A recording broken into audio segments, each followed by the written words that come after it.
Welcome back, everyone, to Sweet 1111. I'm your host, Casey Barrett, and today we have someone really special here to talk with us today, author Tim Bella, who recently released his newest novel, Barkley, which really ties in that Auburn connection and the Auburn community. Tim, thank you so much for being here today. So first, kind of tell a little bit how you started your career after college and grad school. Yeah, good question. So I started in journalism.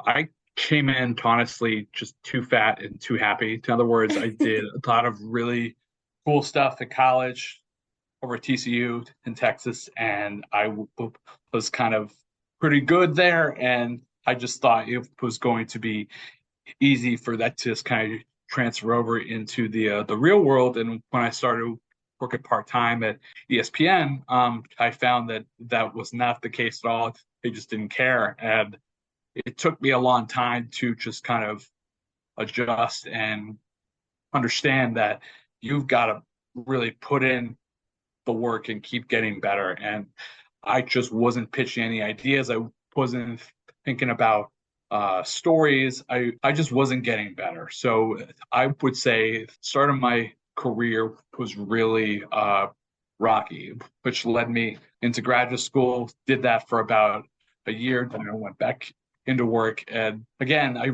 really just wasn't finding a lot of fulfilling work because I wanted to write these long form feature stories, the kind of stuff that I read growing up in places like Sports Illustrated, Esquire, or GQ. So like I just wanted that, but I knew I had to keep working at it. So I did start just kind of pitch ideas and think about ways into stories and why I was the best person to actually do that. And along the way, I found myself at a couple startups, one being Al Jazeera America, the other one being a place called Vocative. And uh, my tip would be to anyone who is looking at a journalism startup or a startup in general is to just be careful because while I got really good experience at Al Jazeera America, the other place too, I would say that when both companies folded within about a 16-month stretch, I was really kind of questioning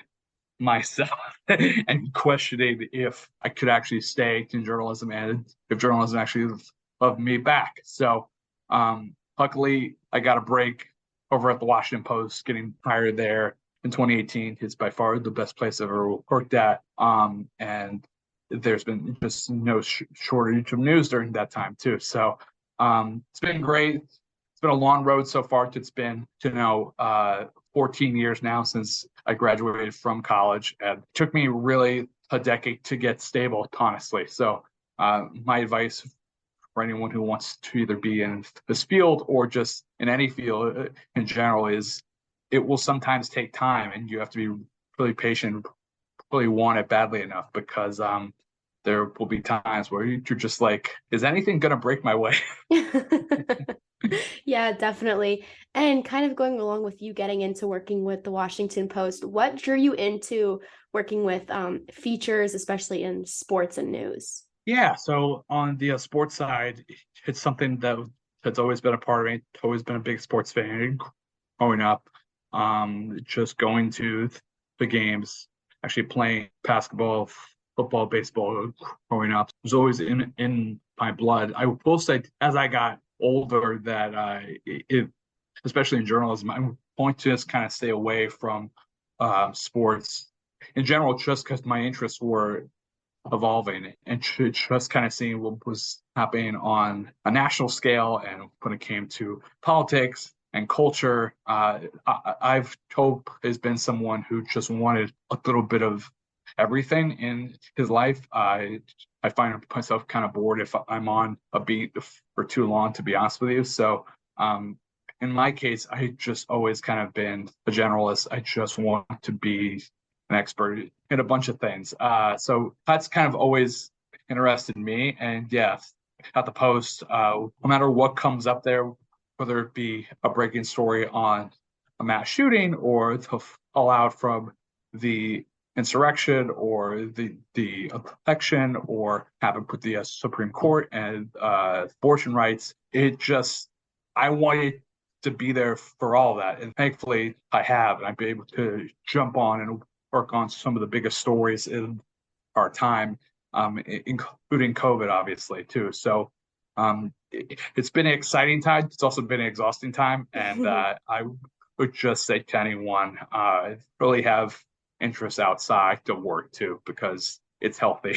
Yeah. So why Charles Barkley, or why taking a story kind of from Auburn, going to TCU, being in Texas, what kind of drew you into his story? Yeah, so I've always been a big Charles Barkley fan.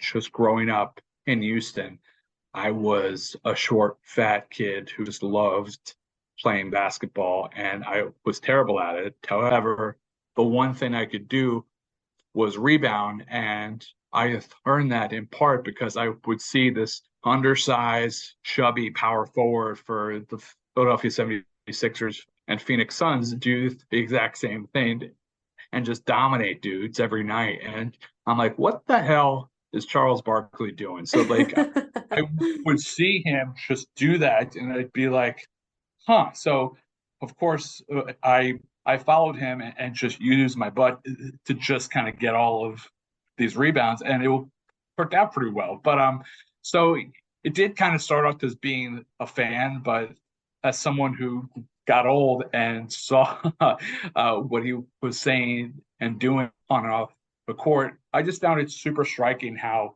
he's kind of this one of one in terms of just being the only person who's going to just say or do a lot of the things that some of the biggest athletes of our time had told was kind of shy away from. I mean, he talked about race and politics and just everything in between, police brutality. Like he would go there, touch on these issues, these hot button topics that made it be okay for athletes to actually talk about things outside of sports. And there's been many historical examples of this, obviously from Muhammad Ali to Bill Russell to Jim Brown and so on and so on. But for a certain generation, that guy was Charles Barkley, and he still is that guy today. So, in my eyes, he just deserved a big biography right now. And so, kind of going off of that as well, what did you want your readers to mainly take away from reading your new book?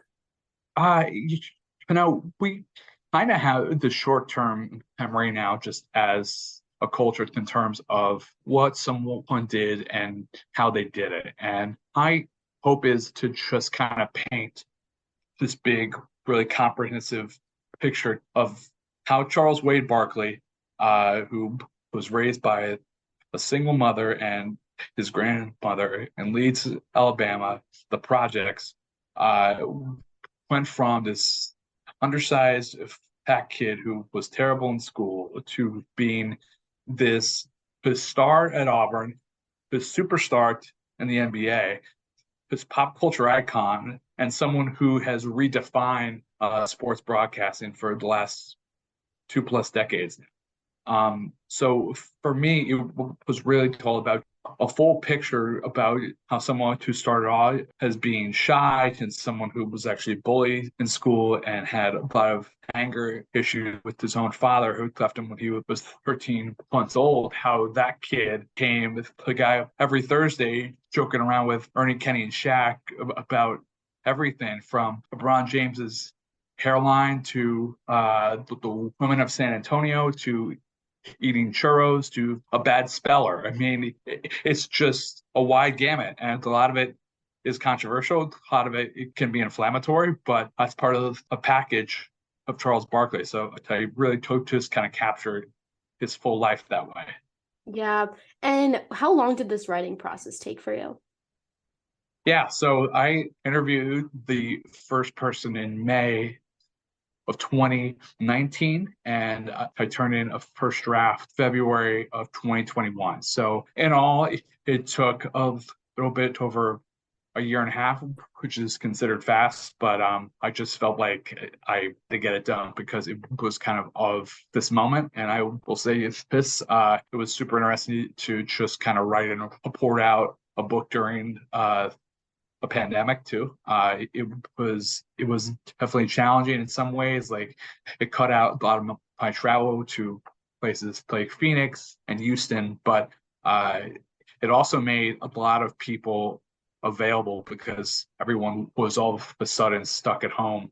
And I could talk to people like Coach K from Duke in March, which is insane to me. I'm That's a like, busy time for him. you have free time in the month of March, Coach K? Fine, cool, yeah, let's talk. But yeah, so it really was enjoyable for everything. Now, I mean, from the time I interviewed someone to the time it came out, it was a 3.5 year process. So yeah. And kind of going back to where you talked about the pandemic, how deeply did that affect gaining the information, and in what ways specifically were you able to kind of reach out to people maybe over the phone rather than in person? Yeah, I feel like uh, people just wanted to talk more because they all of a sudden had this free time, and it was a distraction in some ways from what was going on a daily basis at that point in time, especially in 2020, the real heart of this pandemic. People just wanted to talk and think about something else entirely. So I found that we're open to doing it and really had a good time doing it.